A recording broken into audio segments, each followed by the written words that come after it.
எனக்கு ரஜினிகாந்த் ரொம்ப பிடிக்கும். 24 ஷோ பார்த்தேன் நான். அவ்வளோ பிடிக்கும் அவரை. ஒரு வாட்டி ஹக் பண்ணிக்கலாமா அப்படின்னாரு. இவர் கூட நடிக்கணும், நடிச்சிட்டா நம்ம ஊர்லேருந்து கிளம்பி வந்தது நாம் நின்றுட்டோம்.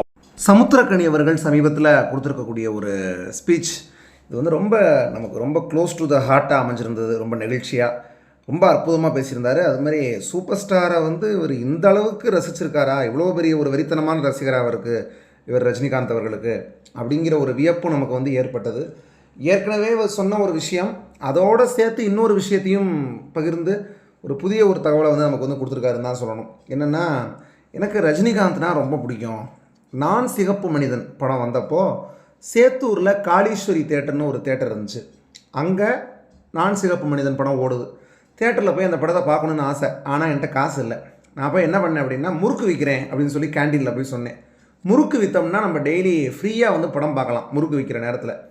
அப்படி முறுக்கு விற்று 16 நாள் டெய்லி 4 ஷோ வீதம் 16 நாளைக்கு 64 ஷோ அந்த படத்தை நான் பார்த்தேன்.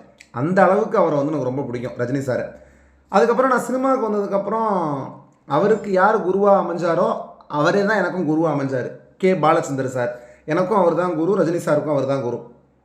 அதுக்கப்புறம் சினிமாவுக்கு வந்துட்டோம். நான் ரஜினி சாரை பார்க்கணுன்னு எனக்கு ரொம்ப நாள் ஆசை, எப்படியாவது அவரை பார்த்து வரணுன்னு. ஆனால் அதுக்கான வாய்ப்பே இல்லை. ஏன்னா அவர் உச்சத்தில் இருக்கார்.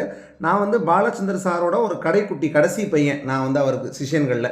அதனால் அவரை பார்க்குறதுக்கான வாய்ப்பு எதுவுமே கிடைக்கல. ஆனால் ஒரு நம்பிக்கையோடு இருந்தேன், ஒரு நாள் நம்ம நிச்சயமாக அவரை பார்த்துருவோம் அப்படின்னு. விசாரணை படம் வந்துச்சு. விசாரணை படம் பார்த்துட்டு ரஜினி சார் கூப்பிட்றாரு அப்படின்னு சொல்லி சொன்னாங்க.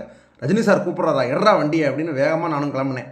அப்போ ரஜினி சார்கிட்ட பேசிக்கிட்டே இருக்கும்போது ரஜினி சாரே சொன்னார், நம்ம 2 பேருமே கேபி சாரோட சிஷ்யன்கள் தான், நம்ம 2 பேருக்குமே அவர் தான் குரு. ஆனால் நம்ம இத்தனை நாளாக மீட் பண்ணவே இல்லைல்ல அப்படின்னாரு. ஆமாம் சார் அப்படின்னேன். ஒரு வாட்டி நம்ம ஹக் பண்ணிக்கலாமா அப்படின்னு கேட்டார். உடனே நானும் அவரை இறுக்கி கட்டி பிடிச்சேன், அவரும் கட்டி பிடிச்சாரு. அப்போ எனக்கு உள்ள ஒரு விஷயம் ஓடிக்கிட்டே இருந்துச்சு. என்ன அப்படின்னா, ஒரே ஒரு படம் இவர் கூட நம்ம நடிச்சிடணும்.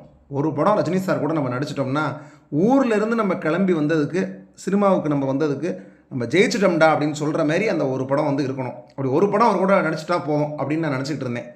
தொண்டன் படத்துடைய ஷூட்டிங் போயிட்டுருக்கு. 45 நாள் ஷெடியூல் போட்டு நாங்கள் வேலை பார்த்துக்கிட்டு இருக்கோம். 45 நாள் ஷெடியூலை 38 நாளில் முடிச்சிட்டேன். மிச்சம் 7 நாள் பாக்கி இருக்குது. ஆனால் 38 நாளையும் நான் படத்தை முடிச்சிட்டேன். என்னோடய அசிஸ்டண்ட் எல்லாரையும் கூப்பிட்டு எவ்வளோ பணம் மீதி இருக்குது அப்படின்னு சொல்லி கேட்குறேன். 21 லட்சம் மீதி இருக்குண்ணே அப்படின்னு சொல்லி சொல்கிறாங்க. இந்த 21 லட்சத்தை நீ என்ன பண்ணு, அசிஸ்டண்ட்டு, கேமராமேன் அசிஸ்டண்ட்டு, டெக்னீஷியன்ஸ், நம்ம டீமில் இருக்கிற 110 பேர் இருக்காங்க பாருங்கள் டெக்னீஷியன்ஸ்.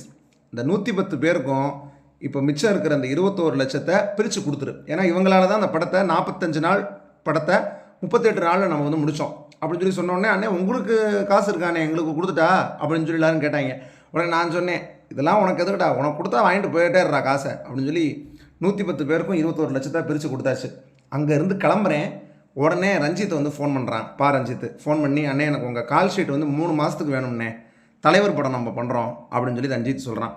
அப்போது நம்ம ஒரு விஷயம் நமக்கு கிடைக்கணும் அப்படிங்கிற ஒரு குறிக்கோளோடு நம்ம இருந்தோம் அப்படின்னா, நம்ம சரியாக இருந்தால் அது நமக்கு நிச்சயமாக கிடைக்கும். நான் சரியாக இருந்தேன், அதனால் எனக்கு அது கிடச்சிச்சு அப்படின்னு சமுத்திரக்கனி அவர்கள் சொல்லி முடிக்கும்போது நமக்கு பயங்கர ஒரு கூஸ் பம்ஸே வந்துருச்சு. பயங்கர ஒரு மோட்டிவேஷனான ஒரு விஷயமாகவும் இது அமைஞ்சிருந்துச்சு.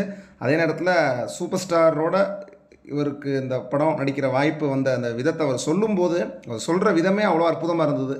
அது மட்டும் இல்லாமல் சூப்பர் ஸ்டாருக்கு இவர் எவ்வளோ பெரிய ஒரு ஃபேனாக இருந்திருக்காரு. திரைத்துறையில் எவ்வளோ டைஹார்ட் ஃபேன்ஸ் சூப்பர் ஸ்டாருக்கு இருந்திருக்காங்க. அப்படிப்பட்ட டைஹார்ட் சூப்பர் ஸ்டாருடைய ஃபேன்ஸ் தான் சினிமாவில் நடிகர்களாக, இயக்குநர்களாக, தயாரிப்பாளர்களாக ஆயிருக்காங்க. அப்படிங்கிறத கேட்கும்போது சமுத்திரக்கனி இவர்கள் மாதிரியான ஆட்களை பார்க்கும்போது நமக்கு ரொம்ப ஒரு பயங்கர ஒரு வியப்பாகவும் இருக்குது, ரொம்ப மகிழ்ச்சியாகவும் இருக்குன்னு தான் சொல்லணும். நிச்சயமாக சமுத்திரக்கனி அவர்கள் பேசியிருக்கிற அந்த விஷயம் ஒவ்வொருத்தருக்குமே ரொம்ப ரொம்ப இன்ஸ்பைரிங்கான ஒரு விஷயம். எல்லாரும் நமக்கு ஒரு விஷயம் வேணும் அப்படின்னா அதை நோக்கி கடுமையாக உழைச்சா கண்டிப்பாக அது கிடைச்சே தீரும் அப்படிங்கிறத ரொம்ப அற்புதமாக சொல்லியிருக்காரு. அதே நேரத்தில் சூப்பர் ஸ்டாரோட தனக்கு எந்த அளவுக்கு பிடிக்கும் அப்படிங்கிறதையும் இந்த விஷயத்தில் ரொம்ப அழகாக எடுத்து சொல்லியிருக்காரு. நீங்கள் சமுத்திரக்கனி அவர்களுடைய இந்த பேச்சு குறித்து உங்களுடைய கருத்துக்களை கீழே கமெண்ட் பண்ணுங்கள். கண்டிப்பாக இந்த வீடியோ அதிகமான பேருக்கு ஷேர் பண்ண மறந்துடாதீங்க.